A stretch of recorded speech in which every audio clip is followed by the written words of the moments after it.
Hello, bienvenue à notre rendez-vous Néos prophétique, la jeunesse en action. Aujourd'hui, on va aborder un thème qui peut vous être familier et c'est l'appel de Dieu. J'imagine que vous avez déjà entendu parler de l'appel ou que si vous êtes dans une communauté chrétienne, on vous a certainement déjà posé cette question. C'est quoi ton appel? Tu fais quoi à l'église? Et parfois même, mais si tu chantes pas, tu prêches pas, tu ranges pas les chaises, qu'est-ce que tu fais à l'église? Je peux vous dire que ces questions ont pu me mettre plus d'une fois mal à l'aise. Pourquoi? Premièrement, je ne savais pas que Dieu nous appelait. Deuxièmement, lorsque je répondais à la question, mais un peu en bégayant, j'étais prise pour une chrétienne de seconde zone ou voilà. Troisièmement, je me sentais mal de ne pas pouvoir répondre correctement à cette question. Et puis aussi, j'avais pas forcément d'explication claire sur l'appel de Dieu. Alors, est-ce que vous vous êtes déjà senti comme ça? Si c'est le cas, n'hésitez pas à écrire vos commentaires. On veut vous lire. Donc aujourd'hui, j'aimerais vous parler de l'appel et plus précisément du plus grand appel que Dieu a pour votre vie comme pour la mienne. Et croyez-moi que connaître ce plus grand appel va changer votre vie, va changer votre perception des choses, votre manière de penser de vous-même, votre perception.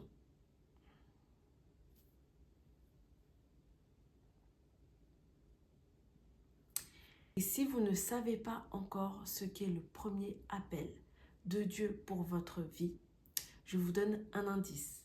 Et cet indice, c'est que Jésus est venu nous montrer le plus grand appel que Dieu avait pour chacun de nous. Vous pouvez laisser vos commentaires. Alors généralement, quand on parle de l'appel, on pense à quoi? On pense aux 5 ministères que Jésus a donnés. Ces 5 ministères qu'on peut voir dans Éphésiens, dans 2 Corinthiens. On va lire un passage d'ailleurs. J'espère que vous avez votre Bible. Donc Éphésiens chapitre 4, le verset 11. Tac. Qui nous dit: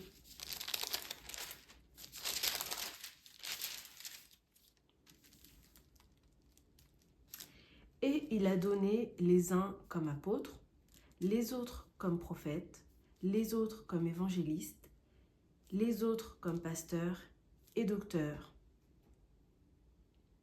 Ça, c'est Éphésiens chapitre 4, verset 11. Et on va lire, c'est Romains chapitre 12, versets 7 et 8. Qui nous dit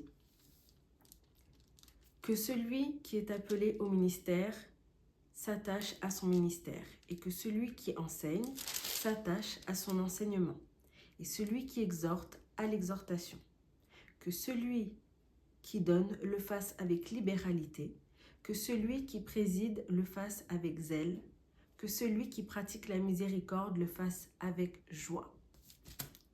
Voilà à quoi on pense quand on parle de l'appel. Mais ce qu'il faut comprendre lorsqu'on reçoit Christ, c'est que Jésus est venu nous appeler à être et pas à faire en premier. Car dans le royaume, il s'agit vraiment d'être pour pouvoir faire. Même si dans le monde, on voit que c'est complètement le contraire. Franchement, on nous demande de faire, et après, ça définit qui nous sommes. Non, dans le royaume, nous sommes, et ce que nous sommes, de ce que nous sommes va découler ce que nous allons faire. Allons encore une fois dans la parole et voyons ce à quoi nous sommes appelés à être. Donc on va voir ça dans Jean 1. Jean 1, le verset 12 et 13. Croyez-moi, c'est le plus grand appel et le plus beau appel pour votre vie. Donc Jean 1. Voilà. Mais à tous ceux qui l'ont reçu, à ceux qui croient en son nom, elle a donné le pouvoir de devenir enfants de Dieu. lesquels sont nés non du sang, ni de la volonté de la chair, ni de la volonté de l'homme, mais de Dieu. Est-ce que vous avez vu cette merveille? Oui, peut-être vous êtes là derrière votre écran, vous vous dites, mais oui, moi je sais déjà que je suis enfant de Dieu. Ou peut-être que vous vous dites, comment ça c'est ça l'appel de Dieu? Je comprends, mais pour bien saisir le sens de cet appel de Dieu, il faut aller plus loin dans la parole et surtout se poser les bonnes questions. On y va. Savez-vous pourquoi Dieu vous a créé? Et savez-vous pourquoi vous êtes en Christ? Alors si vous êtes en Christ parce qu'un jour, une personne est venue vous dire qu'il faut que vous vous repentiez, que vous acceptez le Seigneur Jésus-Christ pour être pardonné de vos péchés, et comme ça, vous n'irez pas en enfer, alors c'est pas faux, mais sachez que c'est bien plus profond que ça. Et ça ne vous dit pas pourquoi Dieu vous a créé, ça ne vous dit pas ce à quoi Dieu vous appelle. Donc allons encore ensemble pour découvrir cela.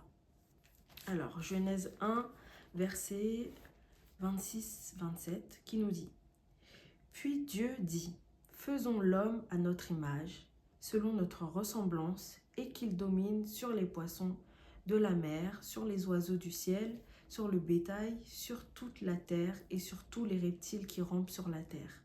Dieu créa l'homme à son image. Il le créa à l'image de Dieu. Il créa l'homme et la femme.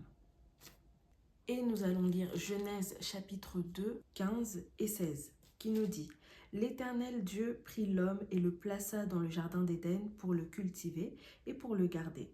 L'Éternel Dieu donna cet ordre à l'homme: Tu pourras manger de tous les arbres du jardin, mais tu ne mangeras pas de l'arbre de la connaissance du bien et du mal, car le jour où tu en mangeras, tu mourras. Alors, on voit dans Genèse 1 que Dieu nous a créés à sa ressemblance et à son image. Mais pas que, il nous a aussi créés en tant qu'être qui a le libre choix. Donc, on ne va pas tout relire, mais si vous continuez, je pense que vous savez certainement que Adam et Ève, à un moment donné, ils font le mauvais choix. Et à partir de là, il y a une séparation qui se crée entre l'être humain et Dieu. Donc, quand je dis une séparation, c'est-à-dire une séparation avec la présence constante de Dieu. Bien qu'il soit partout, présent, mais en fait, je parle surtout de cette relation qu'il y avait dès le départ entre Dieu et les hommes. Donc, est-ce que dans ce qu'on vient de lire, là on parle du commencement, c'est Genèse, est-ce que dans ce qu'on vient de lire, vous avez vu qu'on parle de l'appel au ministère? Mais moi, surtout ce passage de Genèse, il me fait penser à une personne qui dirait à son conjoint, sa conjointe: bien, faisons un enfant. Pourquoi avoir un enfant? Pour l'aimer, pour être aimé de cet enfant, pour lui offrir un bon environnement, pour lui offrir tout ce dont il a besoin, pour le voir avoir une belle vie, mais surtout pour être une famille. On n'a pas envie d'avoir un enfant, enfin quand on est normal, pour en faire un esclave ou pour le transformer en, je sais pas moi, quelqu'un de matrixé, un robot. Non. Et vous voyez, ce qu'il faut comprendre, c'est que Dieu a voulu des enfants qui le connaîtraient comme un père, tel qu'il est. Pas tel qu'on parle de lui, tel qu'il est, c'est-à-dire Dieu amour, Dieu qui est juste, Dieu qui est paix, Dieu qui est saint. Il a voulu un lien d'amour avec ses enfants pour l'éternité. Bon, on a vu maintenant qu'après le péché, il y a eu une séparation avec Dieu notre Père. Et maintenant, allons dans le livre de Jean. On va revoir quelque chose. Jean chapitre 1. Alors, ça va être une lecture un petit peu plus longue, donc c'est Jean chapitre 1, versets 1 à 13. Mais il est waouh. Au commencement était la parole, et la parole était avec Dieu et la parole était Dieu. Elle était au commencement avec Dieu. Toutes choses ont été faites par elle et rien de ce qui a été fait n'a été fait sans elle. En elle était la vie et la vie était la lumière des hommes. La lumière luit dans les ténèbres et les ténèbres ne l'ont point reçue. Il y eut un homme envoyé de Dieu, son nom était Jean. Il vint pour servir de témoin, pour rendre témoignage à la lumière, afin que tous crussent par lui. Il n'était pas la lumière, mais il parut pour rendre témoignage à la lumière. Cette lumière était la véritable lumière qui, en venant dans le monde, éclaire tout homme. Elle était dans le monde, et le monde a été fait par elle. Et le monde ne l'a point connue. Elle est venue chez les siens, et les siens ne l'ont point reçue. Mais à tous ceux qui l'ont reçue, à ceux qui croient en son nom, elle a donné le pouvoir de devenir enfants de Dieu, lesquels sont nés non du sang, ni de la volonté de la chair, ni de la volonté de l'homme, mais de Dieu. Je continue 14. Et la parole a été faite chair, et elle a habité parmi nous, pleine de grâce et de vérité. Et nous avons contemplé sa gloire, une gloire comme la gloire du Fils unique venu du Père. Donc on voit qu'au commencement était la parole. Nous savons que la parole est Jésus. La parole était avec Dieu, voilà. On sait aussi que en elle était la vie et qu'elle était la lumière des hommes. Et nous savons que Jésus est la lumière du monde. Ce qu'on nous dit là, c'est que tout a été fait par cette lumière, et nous savons que c'est Jésus la lumière. La parole a été faite chair et a habité parmi nous. Comme on le sait, encore une fois, Jésus est la parole, Jésus est la lumière. Et on nous dit que la parole et la lumière, c'est la vie et c'est Dieu. Ceci, ça nous rappelle Genèse 1, n'est-ce pas? Vous connaissez Genèse 1, au commencement, Dieu créa le ciel et la terre. Dieu dit, je vais vous lire. Au commencement, Dieu créa les cieux et la terre. La terre était informe et vide. Il y avait les ténèbres à la surface de l'abîme. Et l'Esprit de Dieu se mouvait au-dessus des eaux. Dieu dit, Dieu dit, Dieu dit. Tout ça au commencement. Pourquoi on a lu ces deux passages? C'est pour comprendre que Christ est depuis le commencement. Que Christ est la parole. Que quand tout a été créé, c'était avec Christ. C'était en Christ, c'était pour Christ. Et Christ, qui était déjà au commencement, s'est fait chair. Et c'est ainsi que nous avons pu être réconciliés avec Dieu le Père. On va aller plus loin. Ce que Jésus a fait, c'est nous réconcilier avec le Père et c'est surtout nous donner notre identité, celle que nous avions perdue parce qu'on était séparés par le péché. À cause du péché, nous étions séparés de Dieu notre Père à cause du péché. Et lorsque Christ est venu, c'était pour nous réconcilier, afin que cette relation soit rétablie avec Dieu notre Père. Nous avons récupéré notre identité d'enfant de Dieu. Et c'est pas tout. Jésus-Christ nous a invités à le suivre, à le recevoir, à le connaître. Et tous ceux qui ont reçu Jésus-Christ sont appelés à être semblables à lui, à être fils et filles de Dieu. Est-ce que vous voyez un peu tout le grand schéma là? Reprenez ces lectures, allez dans Genèse 1, allez dans Jean 1. Vous avez tout sous les yeux. Vous voyez, on a vu toute la base, pourquoi Dieu nous a créés et ce à quoi il nous appelle. C'est après que Jésus-Christ a donné les ministères et les dons à l'Église. Et pourquoi? On va voir ça ensemble, toujours dans la parole. 1 Corinthiens chapitre 12, verset 27, on va aller jusqu'à 30. Vous êtes le corps de Christ et vous êtes ses membres, chacun pour sa part. Et Dieu a établi dans l'Église, premièrement, des apôtres, secondement, des prophètes, troisièmement, des docteurs, ensuite ceux qui ont le don des miracles, puis ceux qui ont les dons de guérir, de secourir, de gouverner, de parler diverses langues.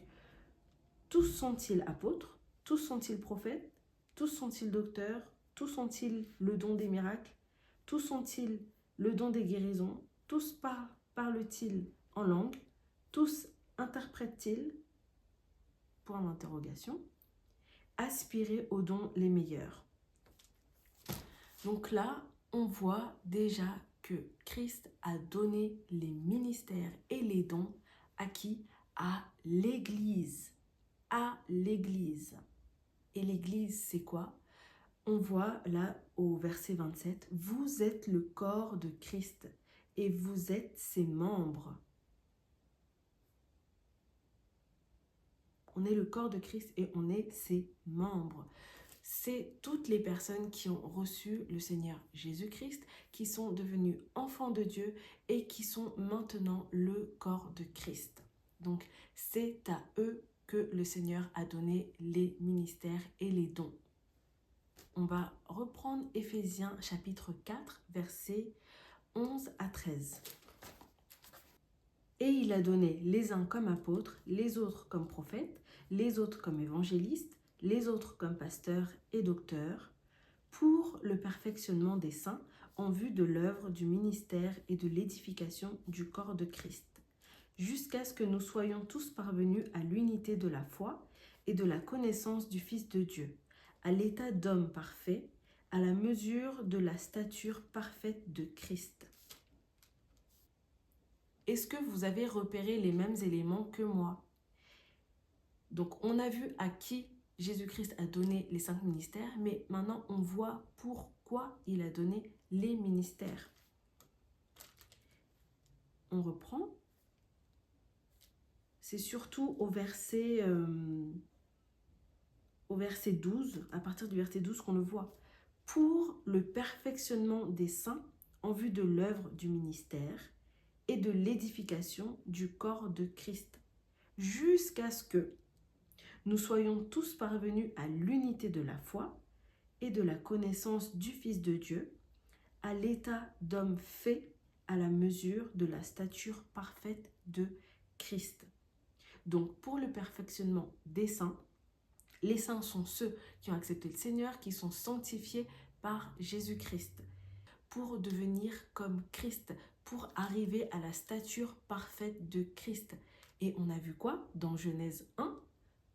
Il nous a créés à sa ressemblance, à son image. Et on a vu quoi dans Jean 1? Qu'on peut maintenant être les enfants de Dieu. Et tout ça grâce à Christ. Et on peut devenir comme lui. Comme lui. Donc, à quoi ça sert les ministères? L'édification du corps de Christ et pour que chaque membre du corps de Christ puisse être transformé à l'image de Dieu lui-même. On sait que Christ est venu nous révéler qui était Dieu le Père. On le voit dans Jean 1. C'est important de reprendre, de décortiquer, de manger, de déguster. Bon, vous avez compris. Voilà, le verset 14 du chapitre 1 de Jean nous dit « Et la parole a été faite chair, Jésus-Christ, et elle a habité parmi nous, Jésus-Christ, pleine de grâce et de vérité, Jésus-Christ, et nous avons contemplé sa gloire, une gloire comme la gloire du Fils unique venu du Père. » Voilà. Est-ce que ça commence à devenir plus clair? Alors vous voyez, notre premier appel et le plus grand de notre appel, c'est pas de devenir pasteur, c'est pas de devenir prophète, apôtre, évangéliste, docteur. Non, nous sommes appelés premièrement à être les enfants de Dieu. C'est ça ton premier appel, ton plus grand appel, ton plus beau appel. Alors, je ne suis pas en train de dire que les 5 ministères sont inutiles. Bien sûr que non. Comment pourrais-je dire ça? On a lu dans la parole ce qu'il en est. Ce que je voudrais vous dire aujourd'hui, c'est que il faut d'abord, premièrement, connaître ce premier appel. C'est si important de savoir qu'on est enfant de Dieu. La profondeur de cette révélation, c'est important avant de pouvoir, avant de rechercher à être dans l'appel au ministère, à être pasteur, à être tout ça. D'abord, soyez dans votre identité en Christ, celle d'enfant de Dieu, à la ressemblance de Christ. Et ensuite, on voit bien que les 5 ministères sont faits pour quoi? Sont faits pour toutes les personnes qui ont été réconciliées avec Dieu le Père, afin que ces personnes puissent être transformées, puissent être édifiées, puissent vraiment plus ressembler à Christ. Mais pas que, les 5 ministères servent aussi à réconcilier tous ceux qui ne connaissent pas le Seigneur. On va lire un dernier verset dans 2 Corinthiens, le chapitre 5, le verset 17 à 19. Si quelqu'un est en Christ, il est une nouvelle créature. Les choses anciennes sont passées, voici toutes choses sont devenues nouvelles. Et tout cela vient de Dieu, qui nous a réconciliés avec lui par Christ et qui nous a donné le ministère de la réconciliation.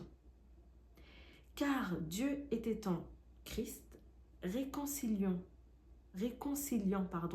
le monde avec lui-même, en n'imputant point aux hommes leurs offenses, et il a mis en nous la parole de la réconciliation. Est-ce que vous avez bien entendu? Donc si aujourd'hui vous ne savez pas si vous êtes appelé à un des 5 ministères, si vous ne connaissez pas vos dons, si vous ne connaissez pas vos talents, on vient de lire dans 2 Corinthiens comment nous sommes tous appelés à servir Dieu, comment nous sommes tous appelés à un ministère. Vous voulez qu'on relise? C'est le verset 18 qui nous dit « Et tout cela vient de Dieu, qui nous a réconciliés avec lui par Christ et qui nous a donné le ministère de la réconciliation. » Donc vous voyez, si vous ne savez pas comment servir Dieu, si vous ne savez pas quel est votre appel, si vous avez un appel au ministère, si vous ne connaissez pas les dons, les talents que Dieu a mis en vous, la parole vous dit clairement qu'il nous a donné, à nous qui avons reçu Christ, le ministère de la réconciliation. Donc laissez-moi vous dire que connaître votre appel au ministère, ce n'est pas forcément ce qui est le plus important pour vous aujourd'hui. Peut-être que pour vous aujourd'hui, le plus important, c'est de connaître le plus grand appel que Dieu a pour vous et le ministère qui est rattaché à cela. C'est-à-dire appelé à être enfant de Dieu à la ressemblance de Christ et avoir le ministère de la réconciliation. Ça veut dire aussi amener les autres personnes à rencontrer Christ et à être eux aussi, à répondre eux aussi à ce premier appel d'être enfant de Dieu. C'est pas négligeable, c'est vraiment quelque chose de waouh, magnifique. C'est une grande responsabilité que nous avons déjà. Et croyez-moi que savoir cela va premièrement vous amener à être réellement dans tous les domaines de votre vie ce à quoi Dieu vous appelle à être, c'est-à-dire un enfant de Dieu, mais ça va aussi vous amener à savoir comment servir Dieu. Parce que comme j'ai dit tout à l'heure, dans le royaume, il s'agit d'être pour faire. Donc, lorsque vous savez que vous êtes enfant de Dieu et que c'est votre appel, le premier va découler de cela ce que vous allez faire. Mais plus encore. Donc, Christ nous a réconciliés avec notre Papa. Et nous avons maintenant accès à sa présence. Rappelez-vous, depuis le péché d'Adam et Ève, nous étions séparés à cause du péché de la présence de Dieu. Mais maintenant, nous avons cet accès et nous le voyons en Matthieu 6, le verset 6. Tac. Mais quand tu pries, entre dans ta chambre, ferme ta porte et prie ton Père qui est là dans le lieu secret. Et ton Père qui voit dans le secret te le rendra. Donc vous voyez, on vient de lire que Dieu nous attend dans le lieu secret. Il s'agit maintenant de s'y rendre, d'aller prier, c'est-à-dire d'aller parler avec le Seigneur et d'aller entendre ce qu'il a à vous dire, ce qu'il a à vous révéler. Et si vous êtes dans cette recherche de savoir à quel ministère Dieu vous appelle ou qu'est-ce qu'il a mis en vous, cherchez pas plus loin. C'est écrit là, allez dans le lieu secret. Si vous ne savez pas comment on va dans le lieu secret, je vous invite à regarder notre vidéo sur le lieu secret dans notre chaîne Parfum Céleste. Donc voilà, on est arrivé à la fin. Vous savez maintenant quel est le plus grand appel de Dieu pour votre vie. C'est d'être enfant de Dieu, à la ressemblance de Christ. Vous savez que vous avez un ministère donné d'office qui est le ministère de la réconciliation. Et vous savez maintenant que vous pouvez aller dans le lieu secret, vous adresser à Dieu, lui parler et lui demander peut-être quel est votre appel, qu'est-ce qu'il a mis en vous, quels sont vos dons, quels sont vos talents. Mais soyez à l'écoute et disposés à entendre sa voix parce qu'il veut vous parler. Rappelez-vous, depuis le commencement, le Seigneur nous a créés. Il voulait avoir ce lien, cette relation avec nous. Il voulait vraiment que ça soit, vous voyez, comme ça. Donc, et aussi, si je peux me permettre, veillez, prenez soin de cette relation. Vous savez que dès le départ, c'est le péché, c'est le mauvais choix qui a séparé Adam et Ève de la présence de Dieu et le reste de l'humanité. Alors veillez à cette relation. Vous avez peut-être reçu par grâce ce cadeau, cette relation avec le Seigneur, mais il faut aussi en prendre soin. Il faut vraiment veiller à se séparer du péché, à rester à part de cette génération perverse. Il faut juste faire attention. Il faut aller continuellement dans la parole et se laisser transformer par cette parole. Il faut passer du temps avec le Seigneur. Pourquoi aussi il faut passer du temps avec le Seigneur?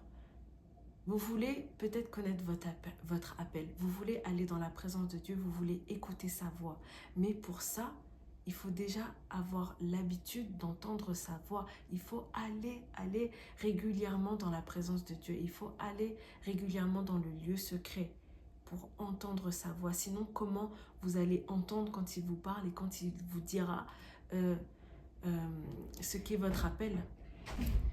Je vous dis juste une dernière chose, puisqu'on a parlé d'être à l'écoute, c'est que Dieu parle de plusieurs manières. Donc soyez à l'écoute, soyez disposés, soyez attentifs.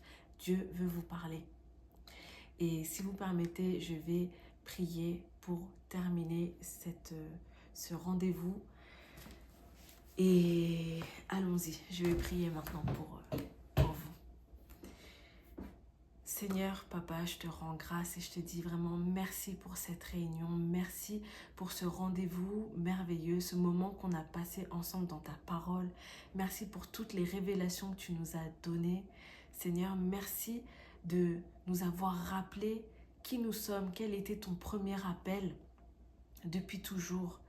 Merci Seigneur. Je prie que chaque personne qui a entendu ce message puisse maintenant retrouver son identité en toi, en Christ. Que chacun puisse se rappeler qui il est, que chacun puisse marcher en tant qu'enfant de Dieu et que de cet appel, que de cette identité, il puisse marcher et agir comme toi tu le désires. Seigneur, merci pour toutes ces personnes. Seigneur, s'il y a aussi des personnes qui ne te connaissent pas, qui ne t'ont jamais accepté, je prie aujourd'hui que ces personnes te reçoivent dans leur cœur. Car ta parole dit, tu es là, tu frappes au cœur. Il suffit juste de te laisser entrer. Alors que ces personnes qui ne t'ont pas encore connu puissent te recevoir dans leur cœur, dans leur vie. Merci Seigneur de fortifier toutes les personnes qui se sont senties vraiment affaiblies, attaquées par ces questionnements de l'appel. Toutes ces personnes qui ont été vraiment, qui sont dans cette recherche. Seigneur, je prie qu'ils puissent venir vers toi, que tu puisses leur donner ces réponses, Seigneur, mais qu'ils puissent te servir comme toi, tu veux être servi. Merci pour la vie de chacun.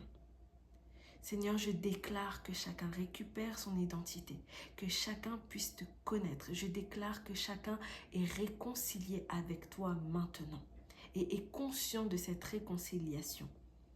Merci Seigneur pour ta grâce.